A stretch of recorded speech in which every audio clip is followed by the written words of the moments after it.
हे भगवान, अच्छी बहू पल्ले पड़ी है मेरे। खाना बनाना भी नहीं आता। 3 महीने हो गए शादी को, लेकिन अभी तक वही के वही हाल। यह खाना कोई खाने लायक है?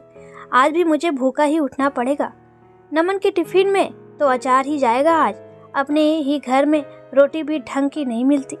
सासू माँ का बड़बड़ाना बस दस्तूर जारी था। खाना खाती जा रही थी और खाते खाते 2 बातें सुनाई जा रही थी, पर मजाल है कि घर में कोई और सदस्य कुछ कह जाए। वैसे भी सासू माँ धीरे तो बोलती है नहीं, तो रसोई में काम करती सुनैना को सब कुछ साफ साफ सुनाई दे रहा था।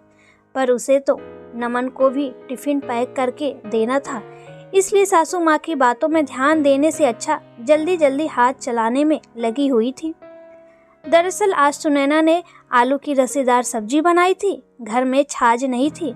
उसने घर में सभी से कहा, लेकिन कोई लाने को तैयार नहीं था, तो उसने छाछ की जगह टमाटर डाल दिए। सासू माँ और नमन को आलू की सब्जी में छाछ पसंद है।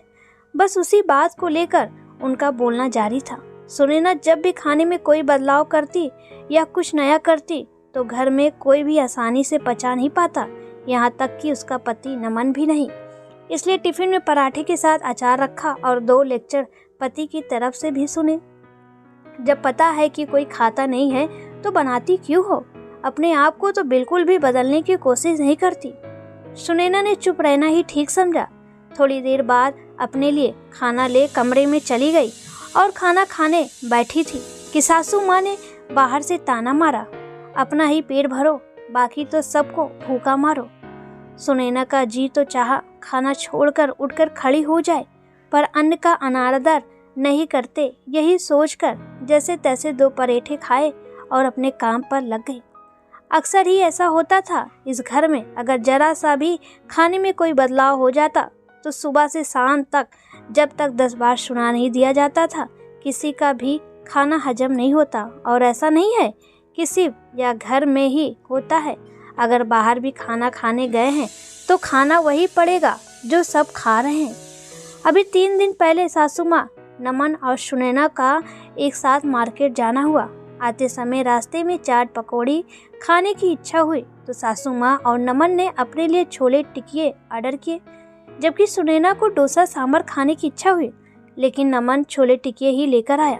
नमन जी, मेरी यह खाने की इच्छा नहीं है, मुझे तो डोसा सांभर खाना था। अरे भला वह भी कोई खाने की चीज़ है? इसे खाकर देखो, बहुत टेस्टी है। हाँ, मैं मानती हूँ टेस्टी है, पर मेरी इच्छा। अब तुम्हारे लिए अलग से क्या लेकर आता? पर दोनों की कीमत तो बराबर ही है। देखो बहू, बात पैसों की नहीं है। जो सब लोग खा रहे हैं वही तुम्हें खाना पड़ेगा। अब की बार सासू माँ ने कहा तो सुनैना कुछ भी कह नहीं पाई। सुनैना का जी भर आया, पर चुपचाप छोले टिकिए खाए और सबके साथ घर रवाना हो गई। आज शाम को ननद के होने वाले सास ससुर आ रहे थे, तो घर में छोले भटूरे बन रहे थे। सुनैना को छोले ग्रेवी वाले पसंद थे, जबकि सभी को छोले रसेदार पसंद है। सुनैना जब छोले बनाने लगी तो उसने ग्रेवी के साथ 1 कटोरी छोले निकाल लिए और बाद में पानी डालकर उसे रसेदार कर दिया। जब सासू माँ ने उस 1 कटोरी छोले को देखा तो उन्होंने उसी बात को लेकर हंगामा कर दिया। बहू, यह 1 कटोरी छोले अलग क्यों निकाल कर रखे हैं? मम्मी जी, मुझे भटूरे के साथ रसेदार छोले पसंद नहीं है, तो मैंने अपने लिए थोड़े से कटोरी में निकाल कर रखे हैं। अब एक ही घर में तुम 2 भात करोगी? क्या कमी होती है रसेदार छोले में, जो तुम इस तरह की हरकत कर रही हो?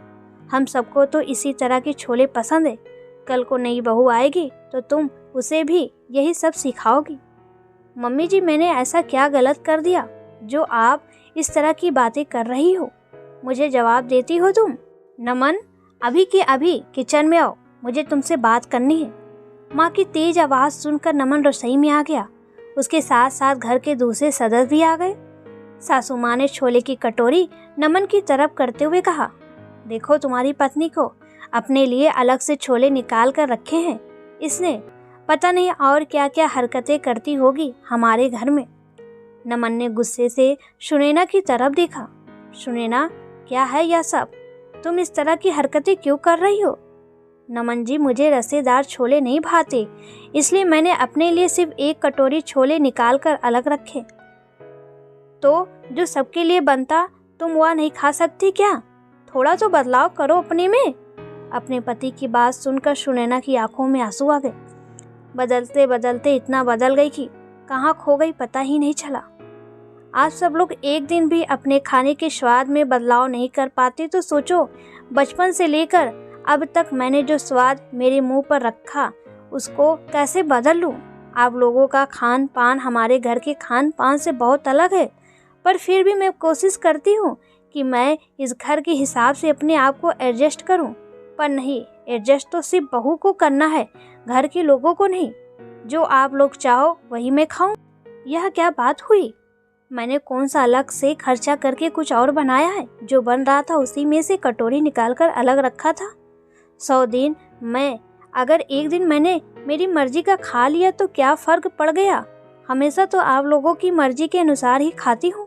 जब देखो तब जो सब खाते वही तुम खाओ, तो कभी आप लोग भी तो मेरी मर्जी का कुछ खा लिया करो। आखिर मैं भी तो इसी घर के सदस्य हूँ ना। आप लोग भी तो अपने अनुसार सब टेस्ट बदलना चाहते हो तो बाहर खा लेते हो। अब बहू तो अकेली बाहर भी नहीं जा सकती, तो भला टेस्ट कैसे बदले? मेरी इच्छा का सम्मान करना भी आपकी जिम्मेदारी है।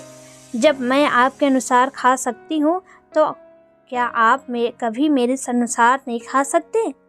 सुनैना की बातों का किसी के पास कोई जवाब नहीं था, लेकिन ससुराल था, जाहिर सी बात है फर्क तो किसी को पड़ा नहीं। बस फर्क पड़ा तो सुनैना को। वो थोड़ी सी बेपरवाह हो गई। अब सुनैना अपनी इच्छा अनुसार खा लिया करती थी। जिसको चिल्लाना हो चिल्लाते रहे, आखिर रहना तो उसी घर में कब तक मन मार कर रहेगी।